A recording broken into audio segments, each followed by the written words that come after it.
BPK ya. Yang tahu persis itu agama itu.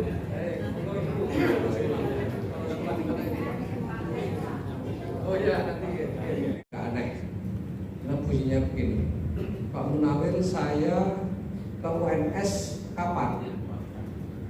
Saya kira dengan menerjemahkan gila.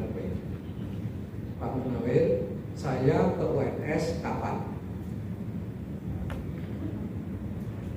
Saya belum kenal, ya tidak ada namanya.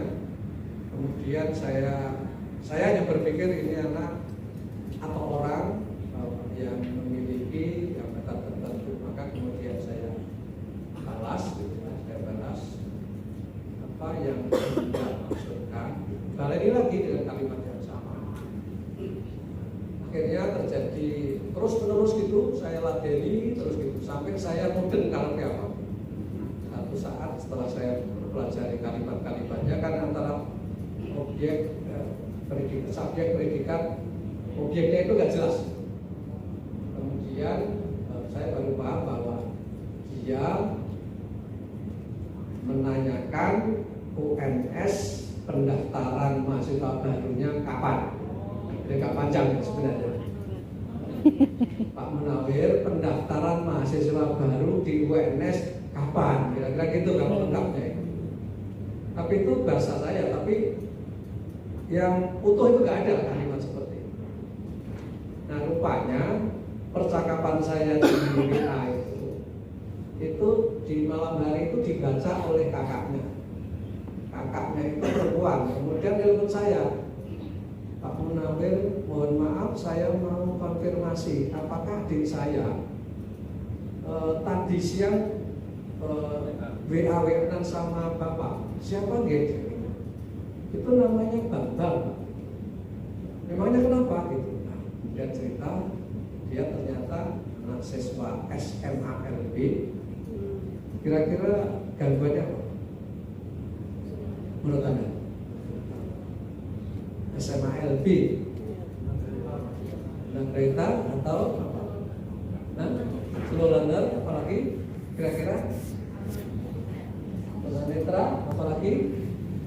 Kalau bahasanya tidak jelas seperti itu, bicara atau tuli. Ya, ternyata dia adalah siswa yang sudah lulus dari SMA mengalami pendengaran atau tuli. Kita tahu kalau siswa tuli itu memiliki kosakata yang sangat terbatas, kalimatnya pendek-pendek, dan struktur kalimatnya tidak jelas. Itu sudah lulusan SMA gitu ya, sudah lulusan SMALB tapi. Jadi rupanya dia sudah lulus setahun yang lalu dan dia minta pada keluarganya untuk didaftarkan kuliah di perguruan tinggi. Terus saya tanya, Mbak, kok bisa ke nama saya, menemukan nomor HP saya dari mana? Dia suka kutip di internet. Rupanya satu saat dia mencari browsing tentang perguruan tinggi, ketemulah UNS. Itu tinggalnya ternyata tetangganya Panjenengan. Dengan tadi dari Kebumen. Nanti dicari di SLB mana gitu ya. Itu siswanya tunarungu. Nah, kemudian keluarganya menolak. Kamu nggak mungkin kuliah di perguruan tinggi. Kemudian diminta untuk tidak menghubungi saya lagi. Tapi rupanya Mbak Yulia itu pesan, Pak, tolong Pak jangan diladeni ya Pak, gitu, kasihan Bapak gitu. Di satu sisi saya ingin tahu lebih dalam sebenarnya tentang anak ini. Jadi rupanya hari berikutnya tuh dia WA terus gitu kepada saya. Saya coba ladeni gitu. Jadi kemauannya sangat kuat untuk belajar tanpa dia memahami sebenarnya di perguruan tinggi itu seperti apa. Dan mungkin dia mendapatkan informasi dari temannya bahwa di UNS menerima mahasiswa disabilitas. Jadi di UNS itu sejak 3-4 tahun yang lalu itu secara rutin setiap tahun menerima mahasiswa baru disabilitas. Kami menggunakan istilah jalur mandiri disabilitas. Jadi pendaftarannya nanti setelah jalur tulis itu, kemudian kita baru akan buka, dan biasanya kita lakukan sosialisasi.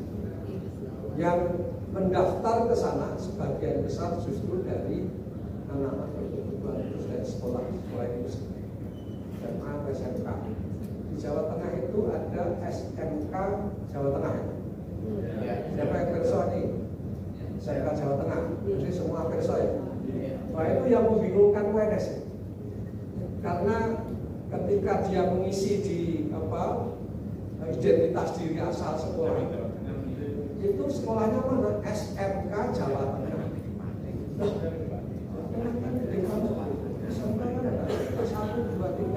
Kadang memiliki kelebihan dibanding dengan yang lain.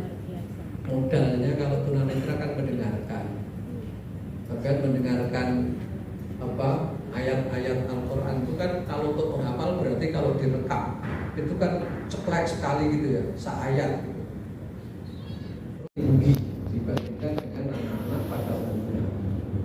Dulu kita, terutama di Indonesia itu, selalu kalau ada anak berkebutuhan khusus itu ya dikirimnya ke sekolah luar biasa atau SLB.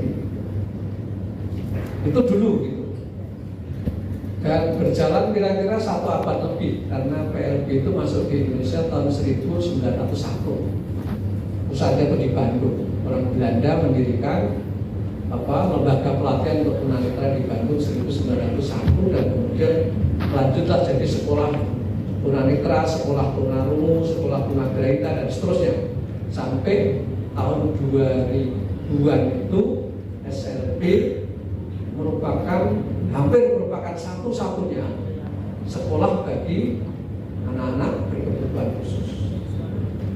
Tapi kemudian Undang-Undang Nomor 20 tahun 2003 kan gitu ya, ceritanya kan itu. Jadi titik tolaknya itu dari situ. Perundang-undangan itu dalam bidang pendidikan itu misalnya 2002 Undang-Undang Sistem Pendidikan Nasional Nomor 20 tahun 2003. Itu kan ada pasal yang kira-kira garis besarnya gini. Warga negara yang memiliki hambatan belajar karena kelainan fisik, mental, emosi, dan atau sosial dapat mengikuti pendidikan secara inklusif atau berarti yang pertama secara inklusif atau berupa satuan pendidikan khusus. Maka kemudian dijelaskan di situ yang dimaksud dengan pendidikan secara inklusif itu ya berarti terintegrasi di sekolah-sekolah reguler. Nah, kalau tidak bisa di situ boleh atau berupa satuan pendidikan khusus berarti SLB. Itu baru 2003. Nah, dari situlah kemudian ternyata ketika kita melacak ke beberapa negara lain, inklusif di negara-negara lain itu sudah jauh lebih dulu gitu. Dan Indonesia baru nututi layangan pedot itu tahun 2020 dan tahun 2003. Bukan karena terlambat ya. Ya itu karena biasanya di negara kita itu namanya negara berkembang. Kalau negara-negara di utara itu kan kita anggap sebagai negara yang maju. Kita selalu berkiblat kepada pendidikan di negara yang maju. Buku-buku referensi pun gitu rata-rata kalau sudah di sana sudah nggak dipakai itu baru sampai di Indonesia. Kira-kira 10 tahun diterbitkan 10 tahun yang lalu baru masuk di Indonesia dan kemudian baru kita kuliahkan dan kemudian kuliahnya itu 4 tahun. Nanti lulus itu menggunakan referensi yang sudah di sana tidak pakai muncul. Teknologi juga begitu. Ketika belum ada pandemi itu, dulu kita punya HP ini yang paling populer Nokia 1, 2, 3, 4 terus gitu ya. Jadi kalau di sana sudah Nokia 7, kita baru punya Nokia 1 kan gitu terus. Nanti kita beli Nokia 1 rusak, itu suka tidak suka kalau rusak dibuang. Kenapa? Karena perangkatnya itu sudah tidak ada, sudah tidak diproduksi lagi. Jadi terpaksa harus beli ya seri kedua. Tapi sekarang kita cari Nokia sudah susah. Begitu pesatnya perkembangan teknologi. Tapi dengan adanya perkembangan kemarin justru manfaatnya adalah hampir semua orang, apalagi tenaga pendidik dan pendidikan di pendidikan itu hampir semuanya kemudian melek teknologi tanpa harus melalui pelatihan-pelatihan yang sangat mahal. Bayangkan kalau kita pelatihan hanya untuk menguasai komputer, itu guru-guru dilatih seluruh Indonesia berapa ratusan miliar. Tapi mau tidak mau akhirnya semua orang belajar, termasuk dosen. Nah, dikira bahwa dosen itu juga otomatis melek teknologi ya enggak, yang sudah tua-tua itu ya sebenarnya sudah males gitu ya. Tapi karena pandemi dipaksa kuliahnya harus daring, ya akhirnya semua harus belajar. Lama-lama nyaman gitu ya, nyaman dengan daring. Nah, tapi ternyata setelah kita teliti, siswa-siswa kita yang belajar secara daring itu yang pasang foto di layar. Kuliah juga gitu. Kita cek itu, ayo itu namanya siapa dicek, ternyata nggak ada orangnya. Ya. Enggak, kalau saya kuliah itu Anda mau kuliah atau mau pasang gambar. Kalau mau kuliah ya harus scan supaya saya bisa melihat kamu ada di situ. Tapi kalau mau pasang badan ya monggo boleh saja gitu. Jadi bilang sejak awal sehingga nanti kalau saya tanya tidak perlu saya panggil. Yang penting nanti dia bisa tugas diselesaikan. Jadi merdeka gitu. Siswa merdeka bisa juga. Nah dari situ maka kemudian berkembanglah alat-alat teknologi bisa membantu anak-anak berkebutuhan khusus itu bisa belajar seperti kita tidak ada masalah. Misalnya tunanetra gitu. Tunanetra itu kan ternyata mereka ini bisa presentasi seperti ini tanpa harus kita bantu. Karena sudah ada alat teknologi namanya teknologi asistif ya, yang dari HP atau dari layar laptop seperti ini kemudian bisa terdengar saya sedang mengetik huruf apa itu kemudian bisa ditransfer ke sini. Saya kemarin selama 2 tahun sedang meneliti tentang bagaimana seorang tunarungu itu bisa mengerti apa yang guru ucapkan gitu. Itu dengan transfer suara menjadi sebuah tulisan di dalam layar. Itu kan seperti di televisi itu ya. Jadi kalau kita ngomong ternyata di situ layar itu sudah nyala gitu, sudah bisa kita baca tulisannya. Tapi ini kan ada kelemahannya. Kelemahannya apa? Tidak setiap orang sudah punya kosakata yang cukup untuk membaca tulisan dan mengerti maknanya. Apalagi kalau kita ngomongnya cepat. Ngomongnya cepat jauh dari mic yang kemudian tidak bisa ditransfer dalam tulisan, maka kemudian yang ada di tulisan itu kadang-kadang membingungkan.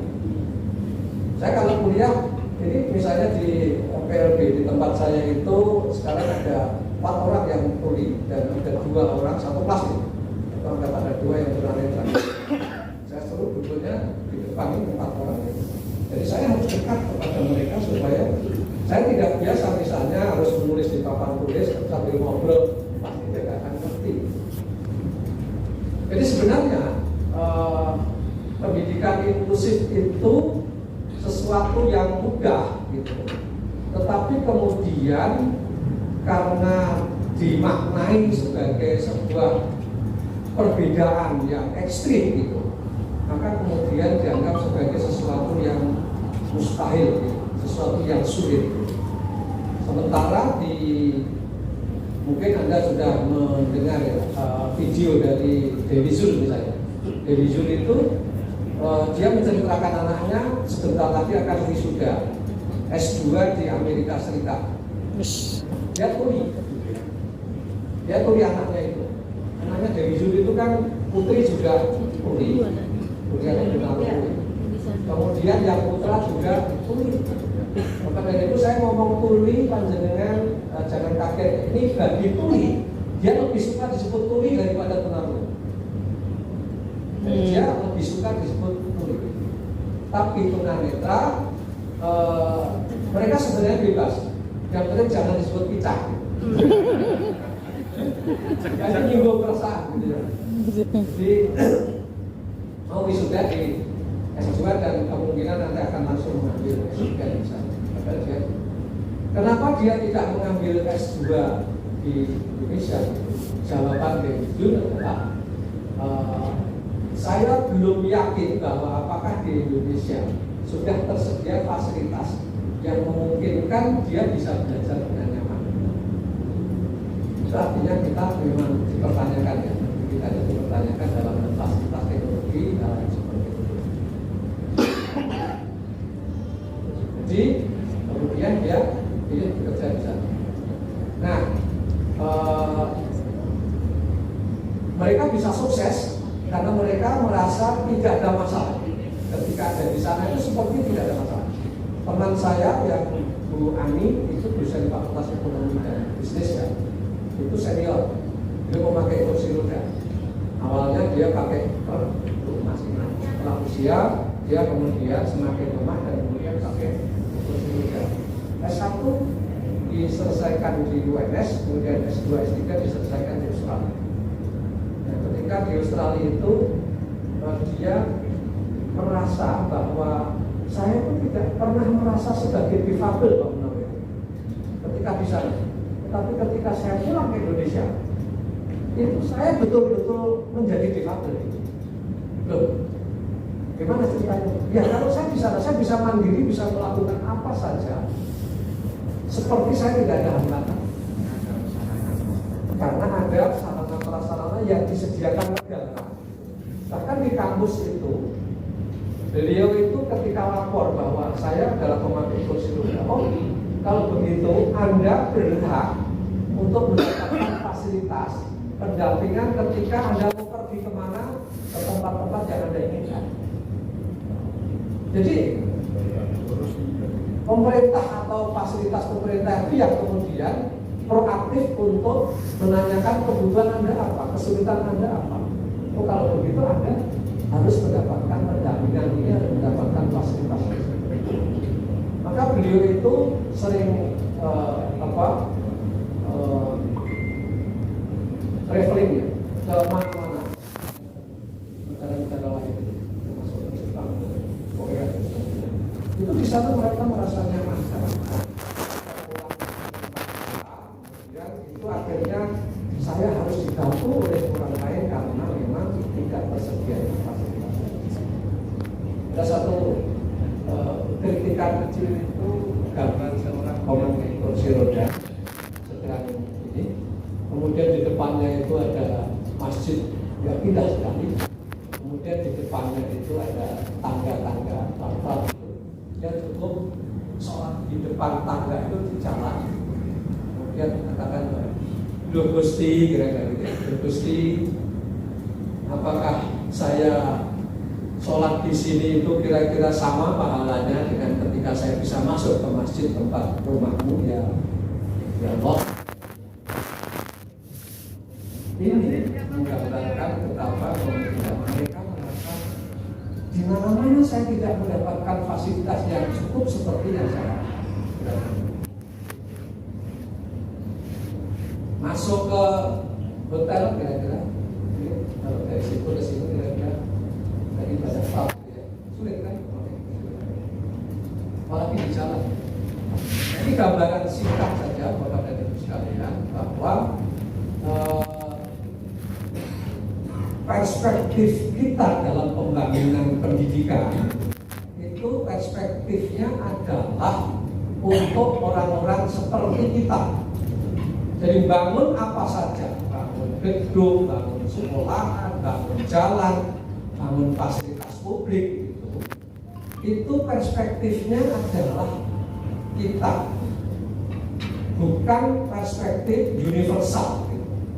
Kalau universal itu ketika membangun, misalnya dulu ketika ada fasilitas telepon umum itu di setiap tempat sebelum sekarang sudah nggak laku ya telepon umum itu partai ya, partai itu yang bangun itu perspektifnya adalah untuk orang-orang normal, meskipun dia sebenarnya tidak sadar itu. Tapi ketika ada orang pakai kursi roda mau menggunakan fasilitas itu, ternyata dia ada trapnya harus naik, baru kalau sudah naik kemudian memegang telepon. Nah dia hanya berhenti di depan pintu telepon itu, fasilitas itu, dan tidak bisa naik. Oh, pertanyaannya berarti yang bangun itu perspektifnya adalah untuk orang-orang normal. Nah, mengapa itu terjadi? Karena pemahaman kita isu disabilitas, isu berkebutuhan khusus itu dianggap sebagai sebuah isu yang tidak terlalu penting untuk diperhitungkan. Saya kadang-kadang ditanya oleh teman-teman di lapangan, termasuk guru Pemda, saya sering di Pemda itu pertanyaannya kan begini, Pak, kenapa tidak dibangun fasilitas untuk penyandang disabilitas? Misalnya jalan-jalan utama menuju ke fasilitas publik itu ada besok ya, itu ada apa? Garis kuning itu ya. Itu namanya apa, Pak? Guiding block. Ya, itu untuk pejalan kaki tuna netra. Jadi kalau tunanetra itu pergi ke fasilitas umum lewat itu, dia ya matanya menggunakan guiding block yang kuning itu. Tapi pernah Bapak Ibu perhatikan enggak ya, bahwa guiding block itu nanti di endingnya, di akhir dari guiding block itu, pernah nggak dengan perhatikan? Kalau dengan kersani nanti coba aja lihat di tempat-tempat tertentu, ketika jalur itu sudah kita lewati, di akhir sana itu tidak jelas apakah harus belok, apakah harus terus, karena berhenti. Nah kalau berhentinya itu, yang bangun karena perspektifnya nggak paham, dikira itu guiding block itu hiasan, tukangnya nggak paham, itu sering terakhir itu pohon. Karena nonton pohon maka berhenti di situ.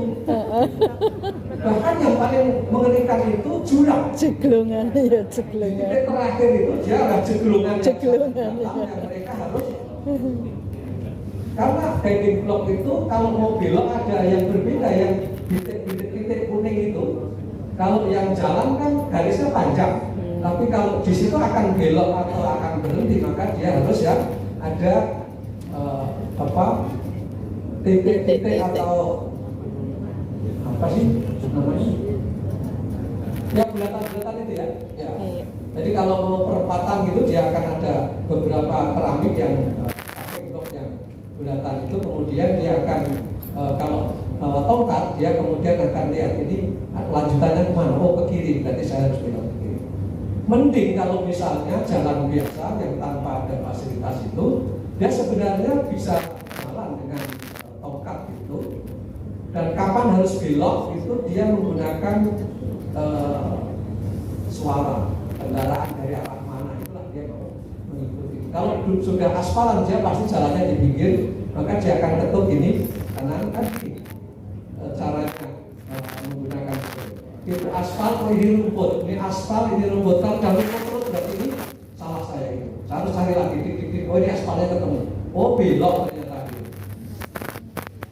Kepada itu, panjenengan bisa membayangkan seorang tunanetra menghadapi kehidupan sehari-hari, kebutuhan dia saja itu sudah berjuang luar biasa. Seorang pemakai kursi roda, dia tidak sekedar kebutuhan kekuatan tangan untuk menggerakkan rodanya. Kalau datar masih enteng-enteng saja, bahkan kalau turun sedikit dia sering. Tapi kalau turunnya tajam gitu, apa yang terjadi? Jerumut. Kalau naik terlalu tajam, jebalik.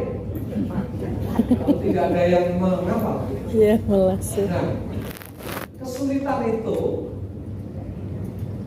berdampak tidak hanya secara fisik, tetapi juga secara ekonomi. Misalnya, secara ekonomi apa? Saya harus beli kursi roda, itu kan uang. bisa naik bis umum dengan murah, saya mungkin harus pakai taksi, berarti bayar lagi. Kemudian kalau saya mau belanja ke tempat lain, ke fasilitas umum tidak ada, maka butuh pendamping, saya harus menggaji orang yang mendampingi saya. Berarti secara ekonomi dia akan memiliki kebutuhan yang lebih dibandingkan dengan yang lain untuk memenuhi kebutuhan hidupnya. Sementara kita itu tidak perlu sampai begitu. Tapi Bapak dan Ibu, kita yang secara fisik ini normal, gitu ya, sering tidak peduli, tidak aware bahwa mereka ini sebenarnya memiliki persoalan yang sangat berat. Jadi kalau kita menjadi pengambil kebijakan, sebenarnya dititipkan bahwa ada loh warga negara kita, anak bangsa kita yang perlu kebijakan dari kita agar mereka bisa mengikuti haknya, bisa memenuhi haknya sebagai warga negara yang baik.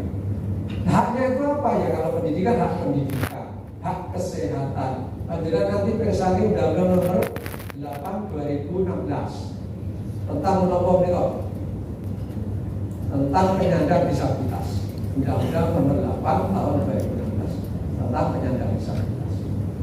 Itu di sana disebutkan ada 22 hak yang harus dipenuhi oleh negara kepada penyandang disabilitas karena keterbatasan itu. Pak, ini diskriminasi, kita kan tidak sampai dibuatkan pasal untuk memenuhi hak itu. Enggak, justru karena mereka ini sudah tidak punya daya, maka harus dibuatkan pasal untuk bisa hidup layak seperti kita pada umumnya. 22 ada hak pendidikan, hak hidup, hak kesehatan, hak olahraga, hak ekonomi, kemudian hak koperasi, hak macam-macam, termasuk hak untuk tidak mendapatkan perlakuan yang diskriminatif. Itu sampai 22. Nah, itu artinya bahwa betapa besar sebenarnya persoalan penyandang disabilitas itu untuk bisa berprestasi secara maksimal sesuai dengan potensi yang ada. Kita tahu bahwa tidak setiap anak berkebutuhan khusus itu selalu mengalami kegagalan dalam hidupnya, bahkan di antara mereka banyak yang melebihi dari kita. Yang namanya peserta paralimpik, olahraga para penyandang disabilitas itu. Mahasiswa saya kemarin dia tunanetra, ikut lomba lari dapat emas.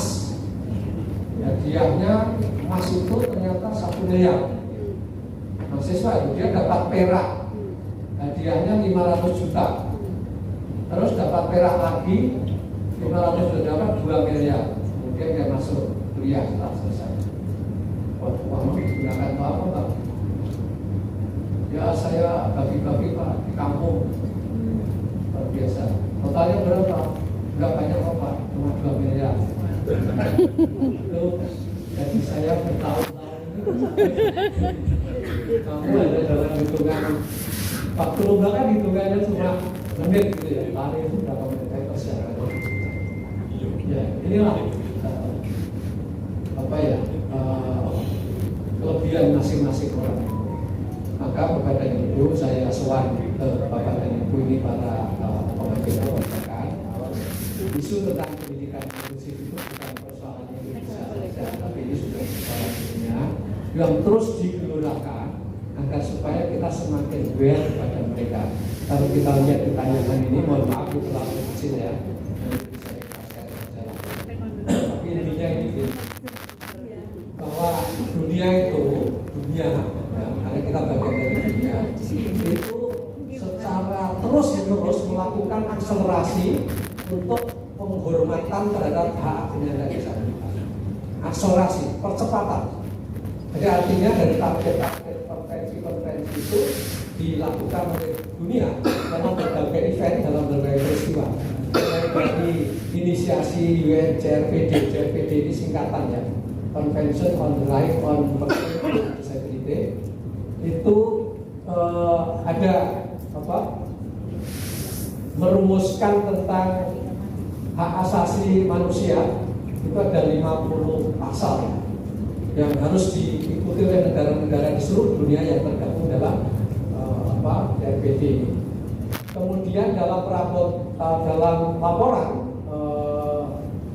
yang dilakukan oleh World Report on Disability 2011 misalnya, itu telah membuat satu deskripsi betapa pendidikan inklusif itu merupakan salah satu hal yang sangat penting yang dibebankan kepada setiap negara dan harus dilaksanakan.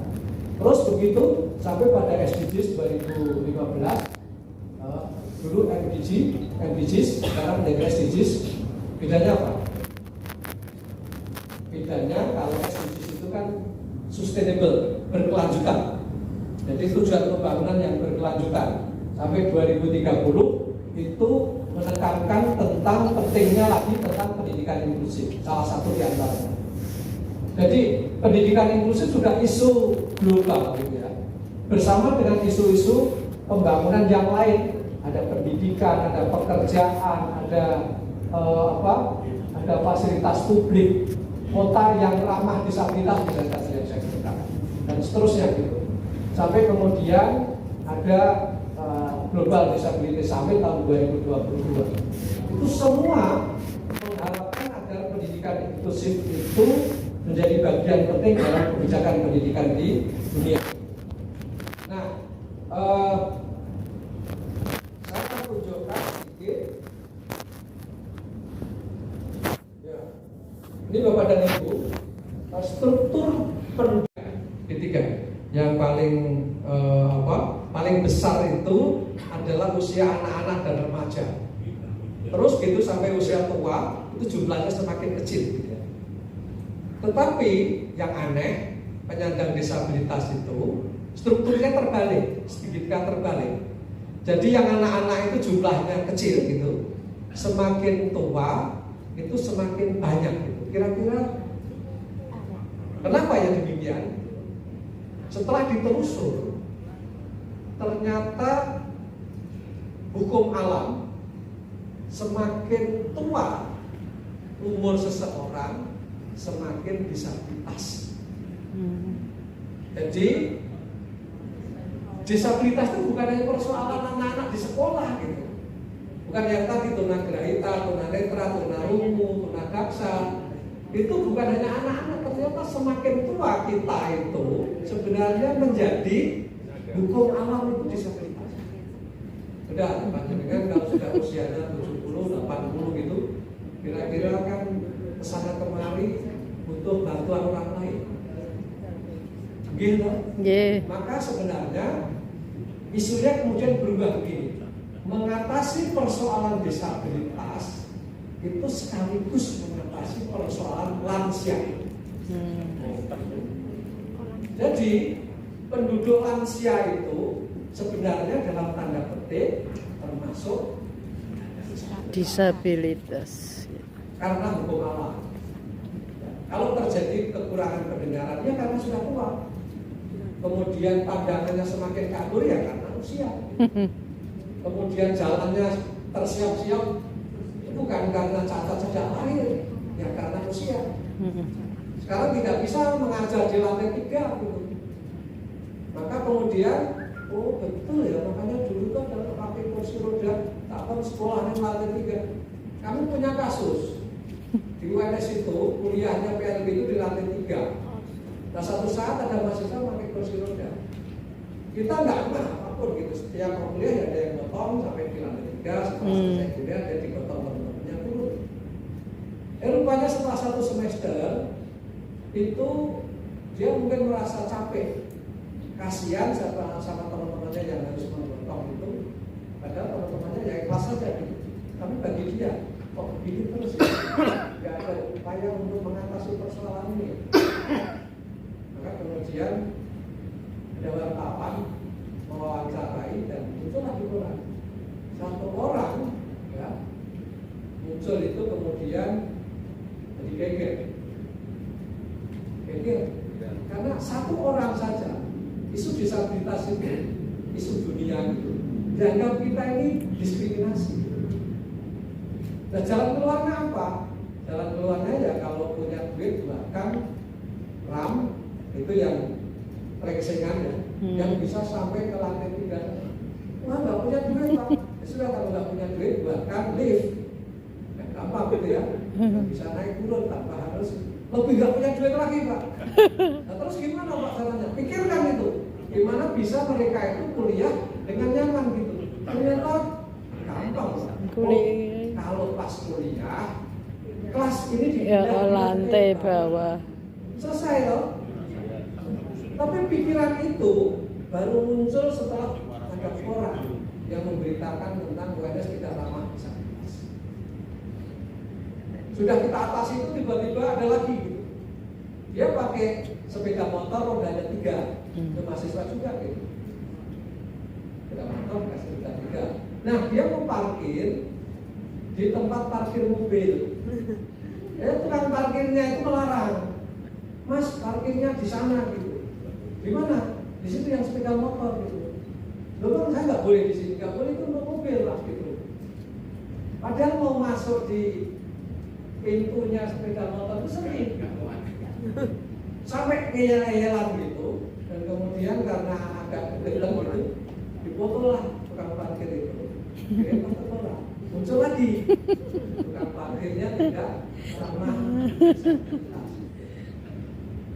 Jadi Bapak dan Ibu, inilah kita gitu ya, inilah kita untuk bisa aware terhadap mereka itu harus contoh-contoh konkret seperti itu. Kadang-kadang saya sampai begini, apakah kita mau memperhatikan anak-anak seperti itu? Harus kita punya anak berkebutuhan khusus dulu kan? Tidak harus begitu toh gitu. Maka ketika saya sosialisasi tentang pendidikan inklusif di Polda, di mana-mana ada pertanyaannya begini, Pak, ngapain sih Pak, kita ini ngurusin yang normal saja sudah pusing Pak gitu. Harus legan, boleh ngomongan ngurusin yang kayak begitu apa nggak tambah pusing toh Pak? Coba Bapak dan Ibu, pertanyaan itu pertanyaan apa? Pertanyaan diskriminatif atau pertanyaan yang konyol? Ya mungkin karena mereka belum paham kan. Tetapi pertanyaan itu betul-betul pertanyaan yang kalau ada di antara teman kita di ruangan yang bertanya itu, betapa dia pemikirannya itu sangat diskriminatif, memposisikan bahwa mereka ini sudah seakan-akan orang kedua atau bukan orang gitu. Nah inilah Bapak dan Ibu sekalian, mumpung saya sowan dengan Bapak dan Ibu para pengambil kebijakan, monggo panjenengan jadi corong untuk pendidikan yang inklusif ini kita maknai sebagai sebuah kalau di dalam buku yang terbitan belakangan itu namanya adalah universal. Ya. Jadi kebijakan yang universal. Universal itu ya umum untuk semua orang dengan kategori apapun. Maka kita bersyukur Pak Menteri ini dengan Merdeka Belajar. Konsepnya itu kan sebenarnya berpusat kepada kebutuhan peserta didik kan. Intinya kan itu. Jadi ada keleluasaan untuk tidak, kalau saya tidak punya minat, ya jangan dipaksakan. Kurikulumnya kan begitu toh, semua harus menempuh itu. Oh enggak, kalau kamu tidak begitu. Namanya Merdeka Belajar itu ya sesuai dengan kebutuhan siswa. Ini cocok sekali dengan pendidikan inklusif. Maka kemudian di perguruan tinggi itu dipaksa dengan Merdeka Belajar itu ada 3 semester. Itu mahasiswa punya hak untuk mengambil kredit 3 semester itu secara dengan 60 SKS. Berhak mengambil kredit di luar program studinya. Jadi kalau saya kuliah di ITB, saya pengen 60 SKS itu mengambil tentang ekonomi akuntansi itu boleh. Loh, apa hubungannya Pak? Ya apa-apa, itu nanti hubungannya dalam kehidupan sehari-hari. Nah ini yang sampai sekarang terjadi satu perdebatan yang cukup seru di perguruan tinggi, karena kalau kurikulum 140 SKS untuk S1 itu kemudian dikurangi 60 SKS, berarti kan tinggal berapa?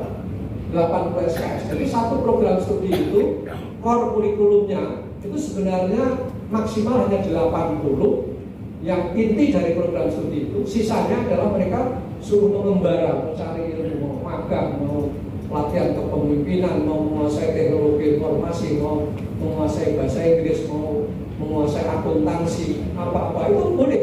Mau bahkan mengambil kuliah daring di luar negeri, sekarang sudah banyak kan para profesor itu mahasiswanya ribuan, tapi dari seluruh dunia untuk paket mata kuliah tertentu. Silakan siapa yang mau mengambil SKS untuk mata kuliah saya, misalnya metodologi penelitian, itu mahasiswanya bisa dari seluruh dunia gitu. Dan mereka dapat sertifikat mata kuliah itu nanti bisa dikonversi ke dalam kreditnya ketika dia lulus D1 atau S2. Itu sudah sampai begitu sekarang kuliah, betapa terbukanya ilmu itu, sehingga wawasan kita ke depan tidak lagi dikotak-kotak oleh hanya di program studi itu. Program studi itu rata-rata dosennya berapa sih? Satu prodi dosennya 15, sampai lulus di blok-blok mau wasto itu ya terbatas loh. Zaman saya dan panjenengan kan begitu.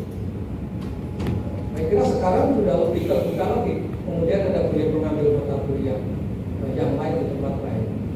Atau yang sering juga kalau di Amerika itu ada program namanya sit-in ya. Jadi kayak menu, kuliahnya kayak menu gitu, di rumah makan gitu. Saya pernah 3 bulan di sana itu datang dikasih nama-nama mata kuliah. Silahkan Anda ambil, maksimal Anda yang bisa mengambil 8 mata kuliah. Terus kuliahnya gimana gitu, ikuti aja. Ini ada mata kuliah ini, dosennya ini, tempat kuliahnya nanti di sana, jamnya sekian sampai jam sekian. Jadi mahasiswa itu shopping, oh saya kuliah ke sana. Setelah itu selesai, saya pindah ke tempat lain. Dan mahasiswa bebas memilih. Jadi betapa sudah terbukanya pengetahuan kita, dan sumber belajar kita akan semakin banyak, tidak lagi guru sebagai satu-satunya sumber belajar. Jadi ini Bapak dan Ibu sekalian, pada saatnya karena faktor usia kita itu akan menjadi disabilitas. Karena itu maka untuk tidak sampai menjadi disabilitas kan kemudian kehidupan yang baik dan sehat, gitu ya. Ya, makannya seimbang, olahraganya kemudian senam, rutin. Monggo jenengan kalau mau senam setiap minggu pagi, Rabu pagi ya rutin itu gimana senam jantung sehat. Itu dibiasakan agar supaya kita tidak sampai menjadi disabilitas.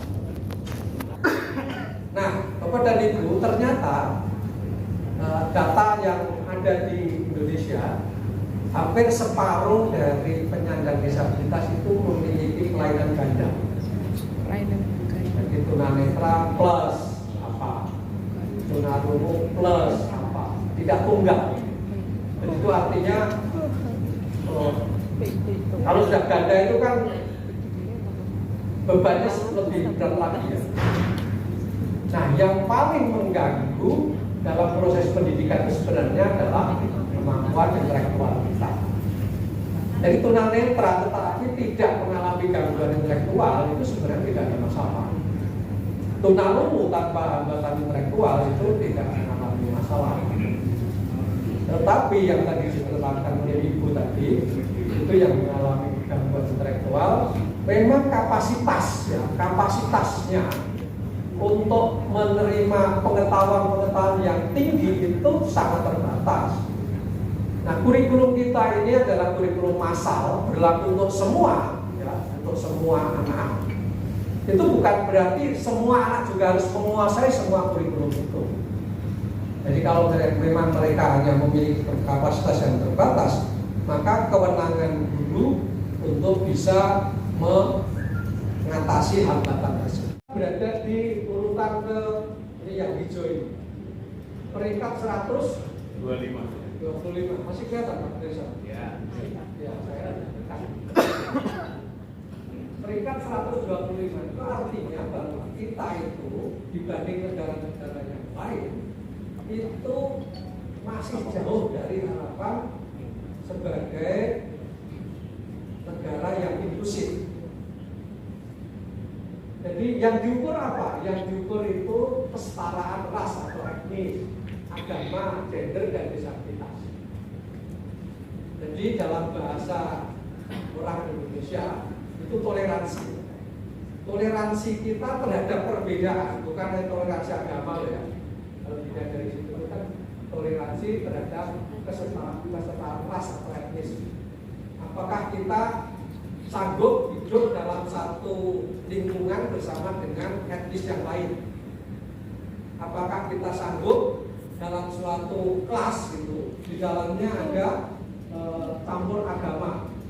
Apakah kita toleran ketika di dalam kelas itu ada yang disabilitas? Itu adalah mengukur tentang tingkat inklusivitas. Ada 8 pertanyaan sederhana Bapak dan Ibu yang biasa digunakan untuk mengukur jarak sosial. Namanya teori Bogardus.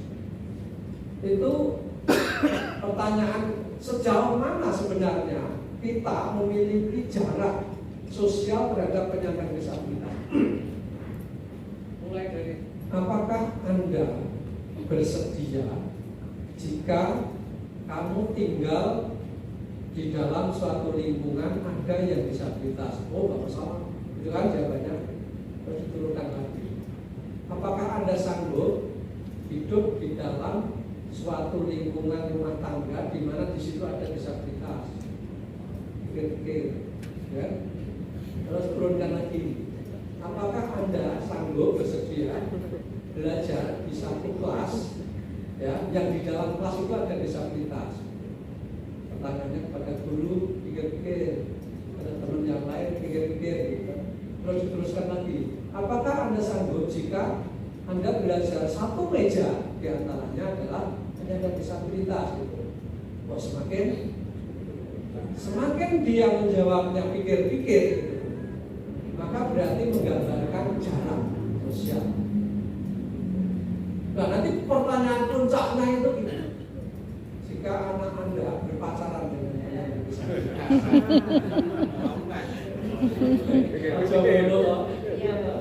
ini pertanyaan untuk mengukur jarak sosial. Nah, itu sebenarnya gambaran tentang bagaimana inklusivitas kita di dalam kehidupan masyarakat. Nah, sepanjang inklusivitas kita itu masih rendah gitu, maka pendidikan inklusif ya akan berat untuk digunakan. Maka sekolah-sekolah yang seperti di SMK Negeri 8 sudah bertahun-tahun mengelola anak itu tanpa keluhan, atau kalau ada keluhan ya dikatil.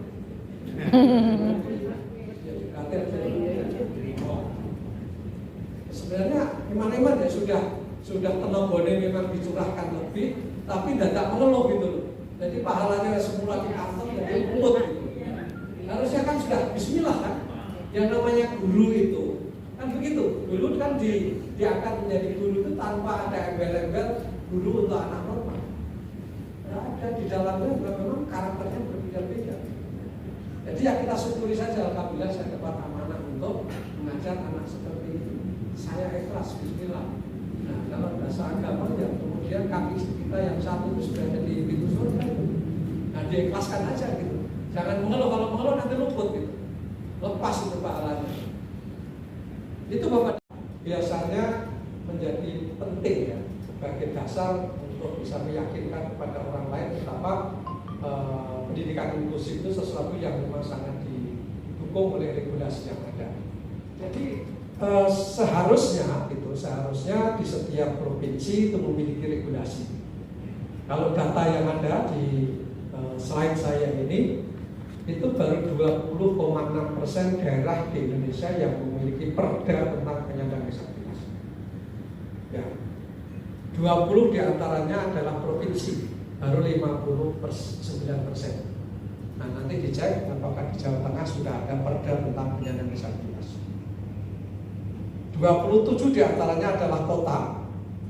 Solo sudah ada perdanya karena saya termasuk yang ikut membuat di sana. Kemudian 15,8% itu di tingkat kabupaten kota. Jadi artinya bahwa kalau di setiap provinsi kabupaten masing-masing belum ada perdanya, ya tentu ini menjadi PR besar bagi kita. Nah, bagaimana potret pendidikan inklusif di Indonesia? Ini gambarannya Bapak dan Ibu. Jumlah peserta didik berkebutuhan khusus di sekolah itu ada 254.410. Ini ya. Kemudian dari 254.000 itu sekolah di SLB ada 146.000, 57%. Dan sekolah di sekolah penyelenggara pendidikan inklusif itu ada 108.000. Jadi termasuk mestinya yang di SMK 8 tadi itu sudah tercatat di sini. Nah, berarti Bapak dan Ibu, kita sudah banyak ya, sudah banyak sekolah-sekolah yang menampung anak-anak berkebutuhan khusus itu. Nah, berdasarkan jenjang pendidikan ini ya, sekolah penyelenggara pendidikan inklusif itu untuk total ya TK misalnya di sini ada 3.000, SD ada 17.000, SMP 7.000, SMA 2.600, SMK 2.600, SLB ini ada 2.226 sekolah. Jadi saya ingin mengatakan bahwa secara nasional angkanya sudah cukup lumayan ya. Satuan pendidikan yang menyelenggarakan pendidikan inklusif itu 33.000 se-Indonesia. Sudah banyak. Ini sebarannya kira-kira di titik-titik itu ini saya nggak usah. Nah, ini gambarannya untuk Jawa Tengah dibandingkan dengan kota-kota yang lain kita lihat ya. Jawa Tengah itu ya maaf ya, ini kan memang penduduknya kecil banget. Jawa Tengah itu ada di urutan yang ketiga ini. Ya, total sekolah ada 38.000, sekolah umum 34.700, sekolah khusus ya SLB 189. Kemudian sekolah penyelenggara pendidikan inklusifnya 3.774. Kita cek dengan sekolah penyelenggara pendidikan inklusif 3.774, kira-kira guru pembimbing khususnya berapa ya? Jawa Tengah ini ya, total GPK tahun 2021 itu adalah 456 guru. Oh, banyak ya, 456. Jumlah sekolahnya ada 3.000 sekian ya. Mungkin dari 456 itu salah satunya adalah Mbak Aini tadi ya, Kalongan ya Pak, Kalongan ya. Ini gambarannya. Nah, dan Ibu percepat saja. Ada silakan. Dapat seperempat. Ibu silakan. Saya mau masuk ke tidak bisa hanya ini yang ditunjuk sebagai sekolah inklusif, yang lain. Filosofinya begitu. Maka kemudian distribusinya akan menjadi merata dan tidak membebani salah satu dari sekolah tertentu. Bayangkan kalau semua 50% anak berkebutuhan khusus, gurunya berapa Bu?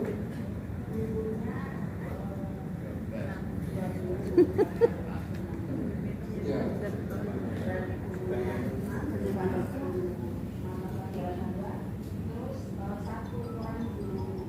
Pembimbing khusus.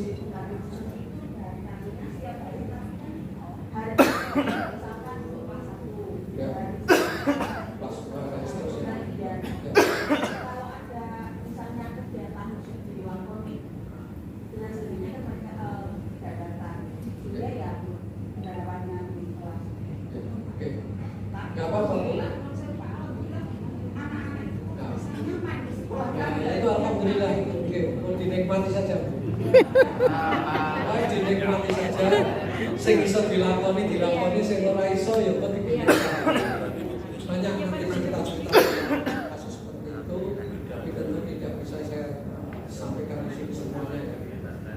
Tapi saya ingin memberikan referensi kepada Bapak dan Ibu.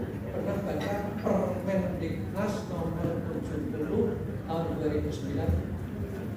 Pernah ya? Belum, sudah 2009. Sudah, berarti sudah berapa tahun? Sekarang 2023 ya? Iya. Itu yang sering split kita itu di situ. Peraturan dibikin, tarik-tarik. Karena saya ikut membuat. Gitu. Setelah diluncurkan itu, kok sampainya di tangan para pengambil kebijakan di lapangan itu kok lama banget itu.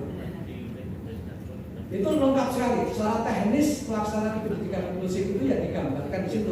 Permendiknas nomor 70 tahun 2009. Salah satu pasalnya itu menyebutkan bahwa setiap sekolah reguler itu sekurang-kurangnya menerima 1 porsi untuk penyandang disabilitas setiap rombel. Rombel itu kelas. Sekurang-kurangnya. Jadi kalau misalnya SD-nya itu setiap tahun menerima 2 rombel paralel A dan B, maka sekurang-kurangnya 2 porsi disediakan untuk mereka. Jadi kuotanya misalnya 60, 2 kelas ya, A dan B. Maka yang 58 itu adalah yang untuk yang umum, kemudian 2 kursi disediakan untuk yang berkebutuhan. Bagaimana kalau yang daftar tidak ada? Nah, kalau tidak ada dulu aja. Alhamdulillah. Ya, alhamdulillah itu boleh ya, nggak apa-apa karena alhamdulillah itu artinya kita bersyukur tidak ada anak-anak berkebutuhan khusus. Kan doa kita semakin sedikit kan jumlah anak berkebutuhan khusus. Jangan doanya seperti penjual ijik. Doanya semakin hari semakin banyak yang meninggal supaya banyak yang beli ijik gitu. Doa kita itu adalah semakin banyak semakin sedikit yang anak. Kalau kalimat sekurang-kurangnya maka bisa 2, bisa 3 tergantung pada kapasitas. Kalau yang daftar lebih dari 1 gimana Pak? Kan gitu kan? Pertanyaan itu. Kalau lebih, tergantung pada kebijakan sekolah. Mau diterima semua atau mau diterima 1 saja. Kalau mau diterima 1 saja berarti panjenengan harus menyeleksi, ya, memilih mana yang akan saya terima. Kalau yang daftar 10 diambil 1, kira-kira yang akan Anda ambil yang apa? Kriterianya yang cerdas istimewa. Apa kriterianya Bapak Ibu? Apa? Yuna, lagi.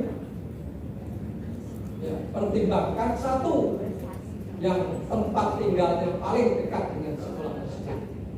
Kriterianya. Yang kedua, yang usianya paling tua di antara penyandang disabilitas yang mendaftar. Itu kriteria yang utama.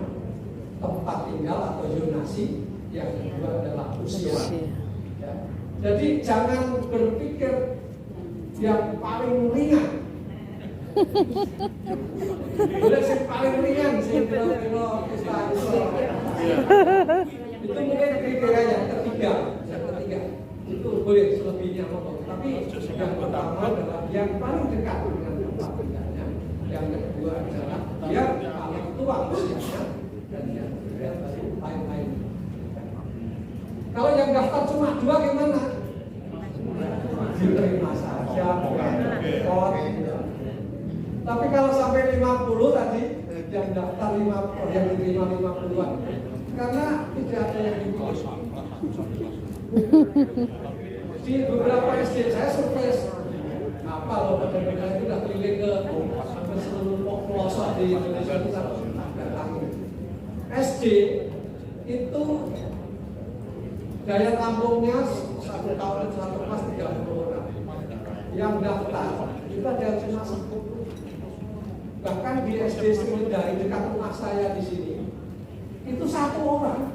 1 orang itu yang daftar. Nah, satu orang itu seandainya dia berkebutuhan khusus ditolak enggak? Tompo lah. Mana-mana. Kapasitasnya 30, kira-kira 10 ditompo orang.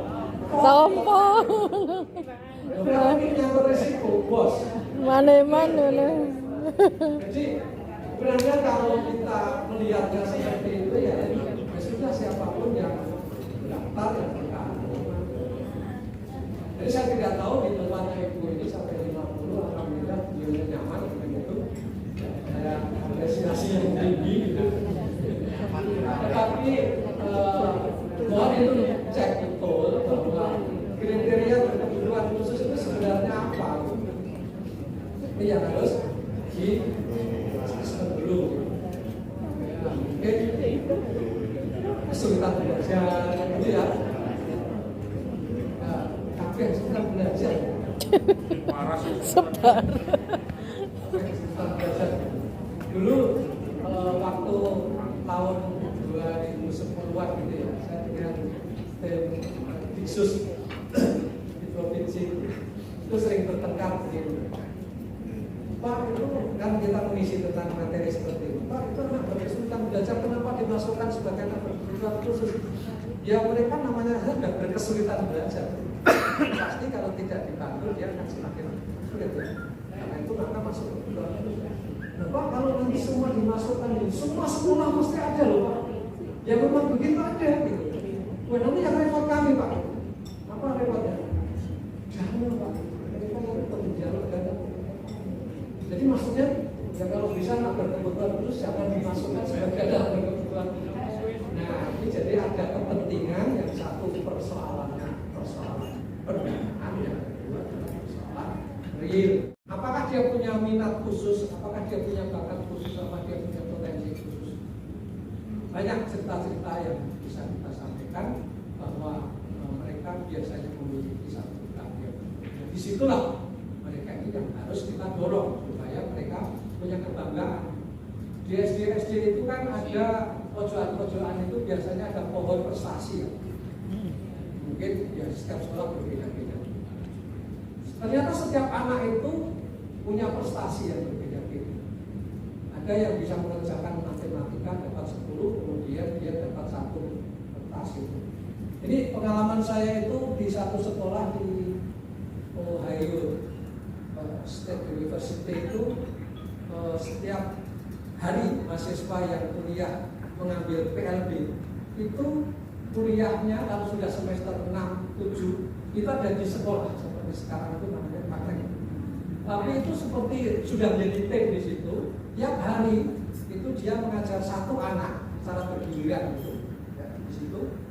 Dan itu dianalisis setiap kesalahan, kekuatan dan sebagainya dianalisis. Jadi antara mahasiswa dengan guru di sekolah itu benar-benar terbangun dengan baik. Dan sekarang saya sedang mengembangkan satu pola pembelajaran di sekolah-sekolah inklusif itu kan kekurangan guru khusus. Saya menyiapkan mahasiswa sekitar 40. Saya training tentang pendidikan inklusif dan kemudian ini akan kita terjunkan ke sekolah-sekolah SD yang mengajarkan pendidikan inklusif di Solo. Kami sudah kerjasama dengan Dinas Pendidikan PLA gitu.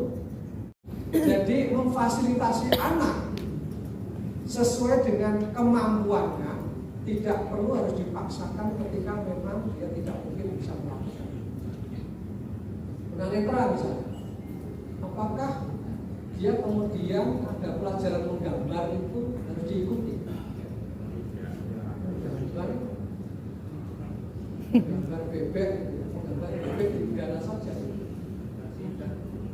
Atau kalau dari teori akomodasi yang layak atau kompensatoris, maka bisa diganti dengan anak itu membuat sesuatu dari benda yang lunak, misalnya bikin patung dari tanah liat sebagai pengganti dari. Ini dibolehkan dan ini sebuah strategi untuk mengatasi hambatan belajar pada anak-anak. Itu daripada anak itu nilainya didasarkan atas kompetensi, ya, atau anak ini penilaiannya didasarkan atas kemampuan yang bersangkutan. Kalau berdasarkan kompetensi berarti apa adanya. Yang lain mungkin nilai 7, 8, 9 dan sebagainya, mungkin dia akan dapat nilai 3, 4 dan sebagainya. Kalau seperti itu berarti nanti nilainya mati semua.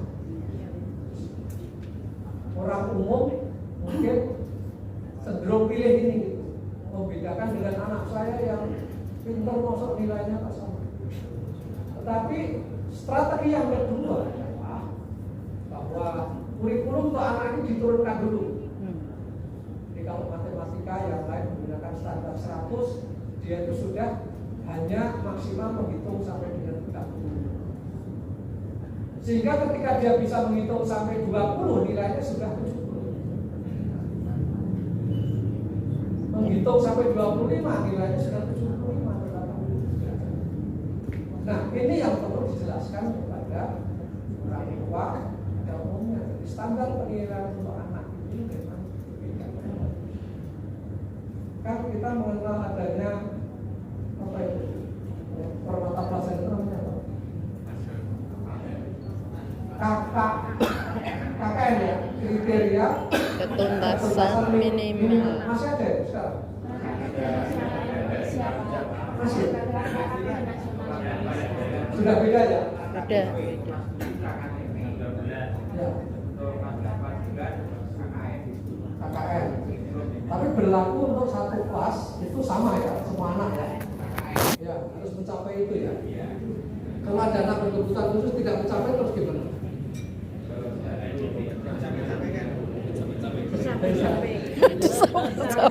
Kemungkinan itu kan akan ada. Maka sejak awal yang paling bagus itu ketika penerimaan siswa kita tentukan dulu sebenarnya berkebutuhan khusus apa, kemampuan sampai di mana, hambatan sampai di mana, dan apakah dia diperkirakan bisa mengikuti kurikulum standar atau tidak.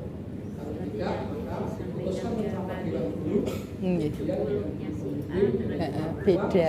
dia diberikan program kurikulum yang berbeda. Kalau sangat ekstrim sekali, misalnya dia punya kereta yang cukup berat itu, mungkin dia hanya bisa ikut olahraga sama ikut pramuka gitu.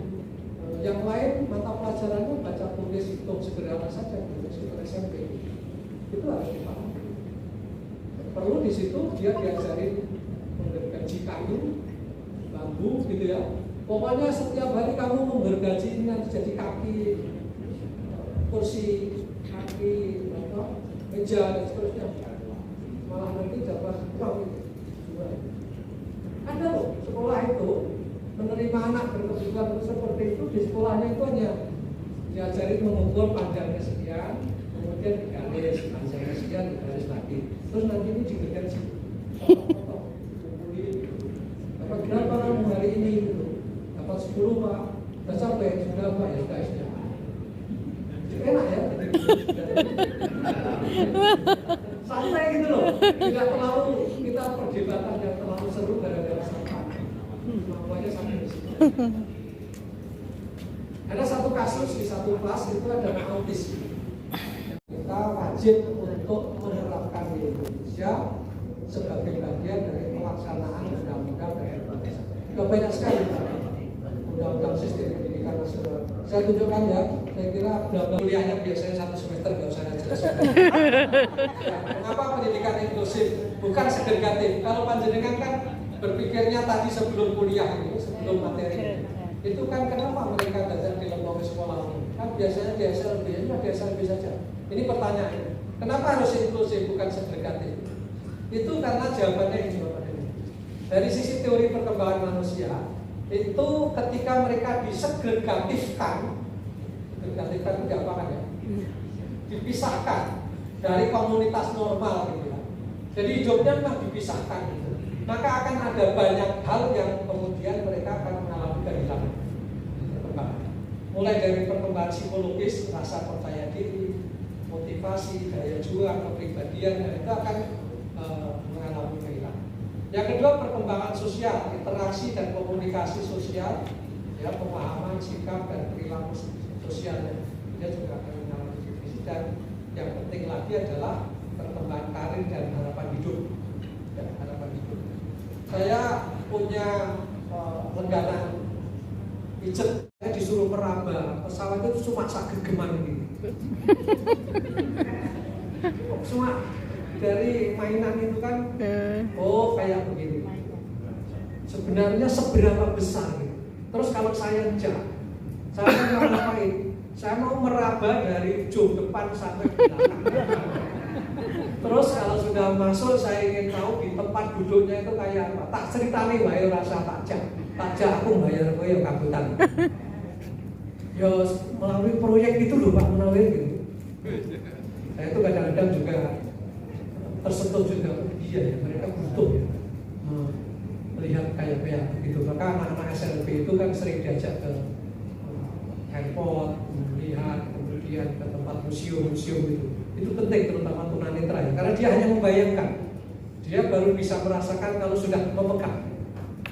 Jangan cerita memegang gajah, memegang ekornya terus pulang. Ternyata gajah kayak ular.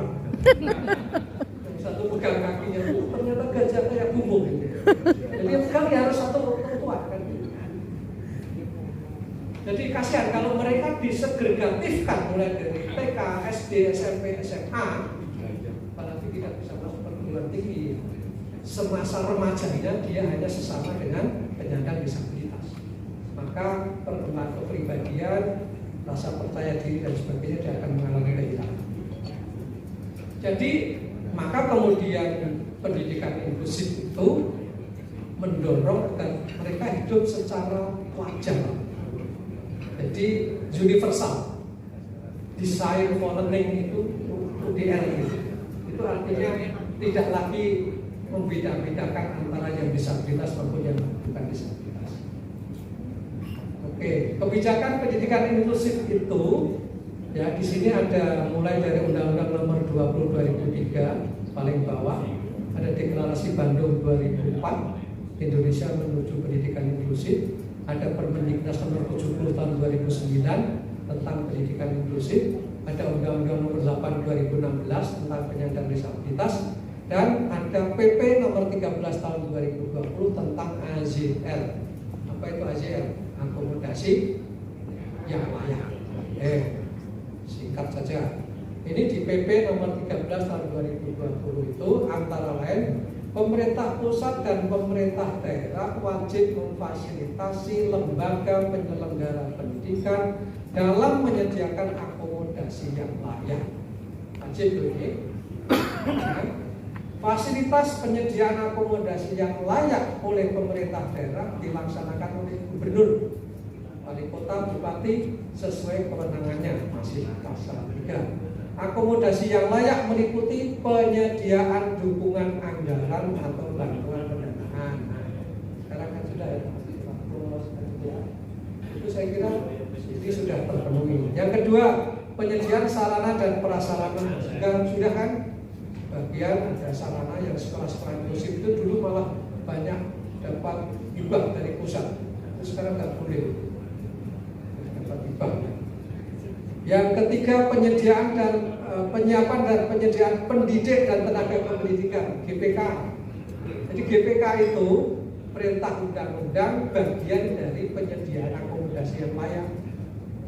Kalau belum bisa ganti mahasiswa, ini programnya. Monggo nanti yang berminat hubungi saya. Pokoknya kalau ada daerah tertentu yang ingin mengembangkan itu, dicoba dulu lah. Saya minta dikirim 10 mahasiswa saja Pak. Transportasinya 1 bulan saya kasih 500.000 bisa. Nah,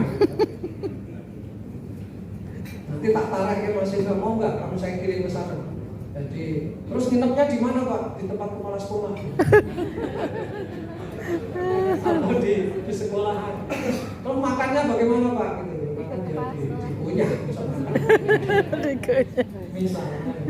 Kemudian yang keempat, penyediaan kurikulum yang kurikulum itu maksudnya akomodasi kurikulum, pembelajaran, penyesuaian. Oke. Penyandang disabilitas atau anak berkebutuhan khusus gitu. Ini jangan diperdebatkan ya, tapi ini punya argumen masing-masing. Kalau kita menggunakan undang-undang, maka ada istilah penyandang disabilitas. Kalau di dunia pendidikan kita lebih familiar menggunakan anak berkebutuhan khusus. Kenapa berkebutuhan khusus? Karena kadang-kadang secara fisik tidak menunjukkan disabilitas, wajar biasa aja, tapi dia berkebutuhan khusus. Misalnya kalau makan gereh dia langsung biduren. Jadi kalau begitu jangan sampai di sekolah nanti kalau ada makan dikasih gereh, itu kan kebutuhan khusus. Kemudian kalau tidak pakai kacamata dia nabrak-nabrak gitu. Oh berarti sudah butuh pemeriksaan rutin kacamata. Itu kan kebutuhan khusus. Jadi setiap orang sebenarnya memiliki kebutuhan khusus. Hanya saja ada yang bisa diatasi sendiri dan ada yang tidak bisa diatasi sendiri, butuh bantuan orang lain atau butuh alat. Panjenengan itu atau saya pun sebenarnya termasuk orang berkebutuhan khusus, bukan anak. Orang. Kalau kacamata saya lepas, saya hanya bisa melihat kertas yang warna merah. Karena warna merah itu 100.000. Yang lain tidak kelihatan. Itu artinya sudah berkebutuhan. Nah, waduh ini semakin rumit. Apa yang harus dilakukan di sekolah dalam konteks pendidikan inklusif? Ya urutannya begini ya, mulai penerimaan siswa baru, kemudian ada identifikasi dan assessment, itu penting. Nah berikutnya menyusun program pembelajaran, ya termasuk rencana intervensinya seperti apa. Kemudian setelah itu diterapkan, outputnya apa? Ya kita berharap bahwa ada pengelola dan pengembangan sistem dukungan. Jadi dukungannya apa? Diusahakan ada GPK, diusahakan ada sarana, diusahakan ada pendamping dan sebagainya. Itu adalah bagian dari mengelola sistem dukungan. Dan kemudian kalau itu sudah dilakukan, maka sebenarnya sekolah tersebut sudah menerapkan manajemen pendidikan inklusif. Yes. Sistem dukungan itu apa saja? Regulasi, penganggaran, ketersediaan GPK, lingkungan sekolah yang aksesibel, peran orang tua, komite sekolah, peran ahli, kadang-kadang dihadirkan kesehatan, psikolog, sekolah mitra, perguruan tinggi, ASN bisa diundang, dan seterusnya sampai di sini pas. Materi pada malam hari ini berakhir pula acara. Untuk besok kita kembali lagi di ruangan ini pada pukul 8. Terima kasih. Assalamualaikum warahmatullahi wabarakatuh. Waalaikumsalam warahmatullahi wabarakatuh.